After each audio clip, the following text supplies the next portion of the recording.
Assalamualaikum warahmatullahi wabarakatuh. Perkenalkan, nama saya Tiara Novitasari, NPM 20030200443, jurusan S1 Perbankan Syariah kelas A.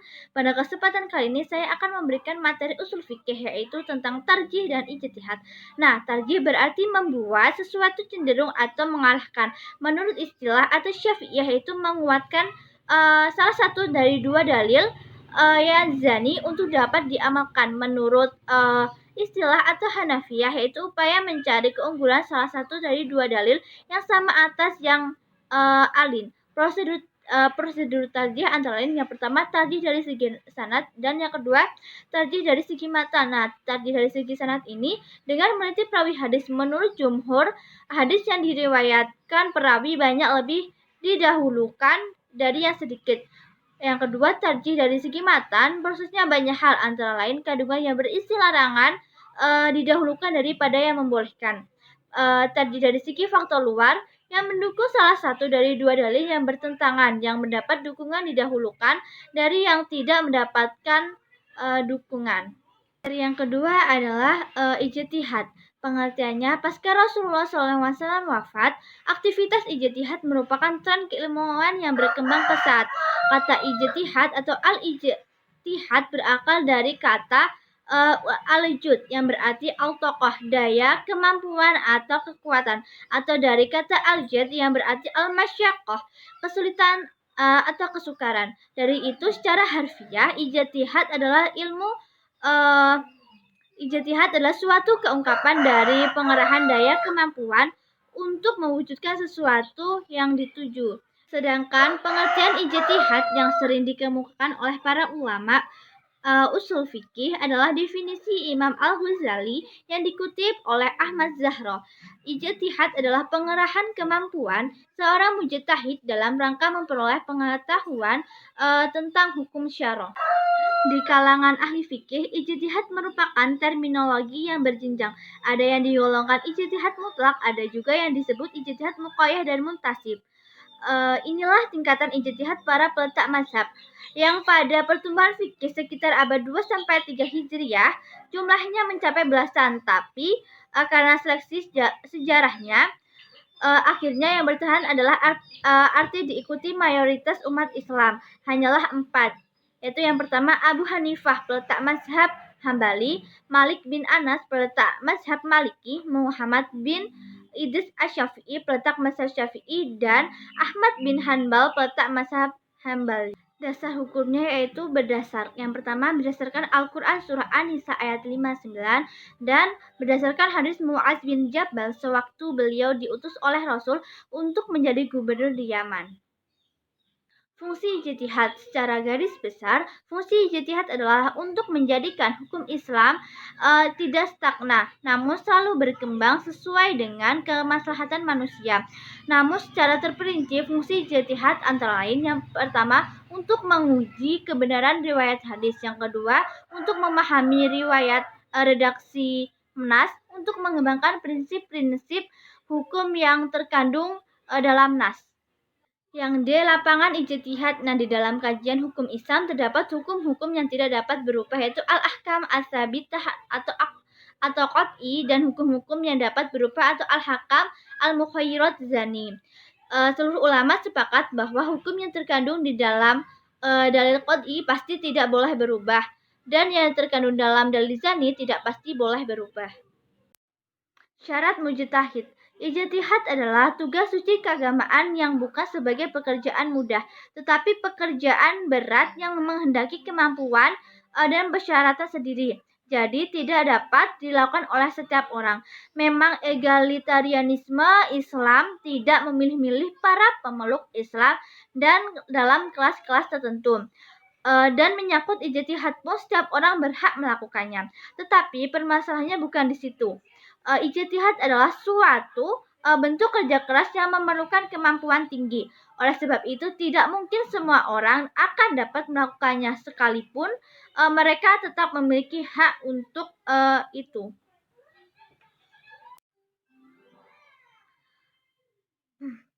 Seorang mujtahid harus memenuhi syarat antara lain, yang pertama mengetahui ayat-ayat hukum dan Al-Quran sekitar 500 ayat, yang kedua mengetahui hadis-hadis Nabi tentang hukum sekitar 3000 hadis, yang ketiga mengetahui nasakh mansukh, yaitu nas yang menghapus dan yang dihapus, yang keempat mengetahui permasalahan yang sudah ditetapkan oleh ijma, yang kelima menguasai bahasa Arab dan kaidahnya, yang keenam menguasai usul fikih, yang ketujuh mengetahui maqasid al-syariah al-amanah, yang kedelapan memiliki niat tulus karena Allah Subhanahu wa taala, yang kedelapan dan lain-lain. Masing-masing ulama mempunyai persyaratan tambahan. Yang hukum berijtihad itu bila seseorang telah memenuhi syarat sebagai seorang mujtahid, maka hukum berijtihadnya adalah sebagai berikut. Yang pertama ada fardu ain, yang kedua ada fardu kifayah, yang ketiga ada sunnah, dan yang keempat ada haram. Tingkatan mujtahid. Nah, dalam mujtahid juga ada tingkatan. Yang pertama itu mujtahid mustaqil, yaitu atau mujtahid mutlak, yaitu contohnya 4 imam mazhab. Yang kedua ada mujtahid muntasib, yaitu contohnya Abu Yusuf dan Al-Muzanni. Yang ketiga ada mujtahid manzab, yaitu contohnya Ibnu Abi Hamid Asfari ini, Abu Ja'far Al-Tahawi Al-Muzanni, dan lain-lain. Yang keempat ada mujtahid tajih. Macam-macam berijtihad. Nah, berijtihad itu ada dua macam. Yang pertama, ijtihad fardhi, yaitu proses ijtihad yang dilakukan perorangan atau beberapa orang. Yang kedua ada ijtihad jama'i, yaitu proses ijtihad yang dilakukan secara kolektif yang mempertemukan berbagai kalangan untuk kemudian membahas dan memutuskan ketentuan hukum pada suatu masalah. Nah, metode ijtihad itu bahwa metode ijtihad dibagi menjadi 3, yaitu ada metode bayani, qiyasi, dan istislahi.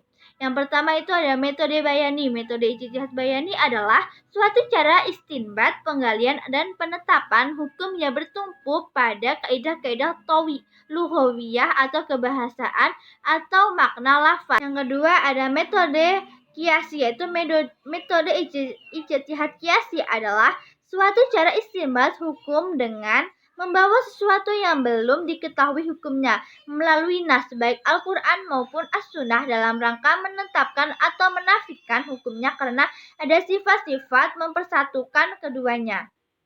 Yang ketiga ada metode istilahi, yaitu metode ijtihad istilahi adalah cara istinbat hukum mengenai suatu masalah yang bertumpu pada dalil-dalil umum karena tidak adanya dalil khusus mengenai masalah tersebut dengan berpijak pada asas kemaslahatan yang sesuai dengan maqasid asy-syariah, tujuan pokok syariat Islam, yang mencakup 3 kategori kebutuhan, yaitu duriyat atau pokok, hajat itu penting, dan tasniyat itu penunjang.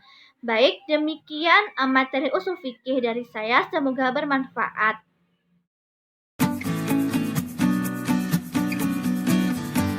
Hai semuanya, perkenalkan saya mahasiswi dari Institut Agama Islam Negeri Metro. Nama saya Tiara Novitasari dari Fakultas Ekonomi dan Bisnis Islam dari Prodi Perbankan Syariah.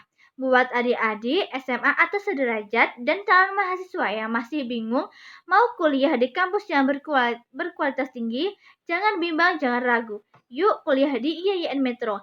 Visi Institut Agama Islam Negeri Metro yaitu menjadikan perguruan tinggi keagamaan Islam yang unggul dalam sinergi sosio, eko, tekno, preneurship, berlandaskan nilai-nilai keislaman dan keindonesiaan. Misi Institut Agama Islam Negeri Metro yaitu membantu sarjana yang memiliki pengetahuan keislaman dan pelaksanaan pendidikan penelitian, pengabdian kepada masyarakat, mengembangkan nilai-nilai keislaman dalam melaksanakan pendidikan, penelitian, dan pengabdian kepada masyarakat, dan melaksanakan sistem tata kelola manajemen kelembagaan yang berkualitas. Di IAIN Metro ada beberapa fakultas dan prodi. Yang pertama itu Fakultas Tarbiyah. Nah, yaitu ada prodi Pendidikan Agama Islam, Pendidikan Guru Madrasah Ibtidaiyah, Pendidikan Bahasa Arab, PIAUD, Tadris Bahasa Inggris, Tadris IPS, Tadris Biologi, dan Tadris Matematika. Yang kedua ada Fakultas Ekonomi dan Bisnis Islam. Nah, yaitu ada prodi Ekonomi Syariah, Perbankan Syariah, Akuntansi Syariah, Manajemen Syariah, dan Umroh. Yang ketiga ada fakultas syariah, yaitu seperti prodi hukum keluarga, hukum keuangan syariah, hukum tata negara Islam. Yang keempat ada fakultas usuluddin, adab dan dakwah, yaitu ada prodi komunikasi dan penyiaran Islam, bimbingan penyuluhan Islam, bahasa dan sastra Arab. Dan pasca sarjana atau S2, yaitu ada pendidikan agama Islam, pendidikan bahasa Arab, ekonomi syariah, dan hukum keluarga. Dan banyak beasiswa yang bisa Anda ambil seperti KIP Kuliah, Bank Indonesia, Tahfiz Al-Quran. Jangan ragu, yuk kuliah di IAIN Metro. Sekian dari saya akhiri. Wabillahi taufiq wal hidayah. Wassalamualaikum warahmatullahi wabarakatuh.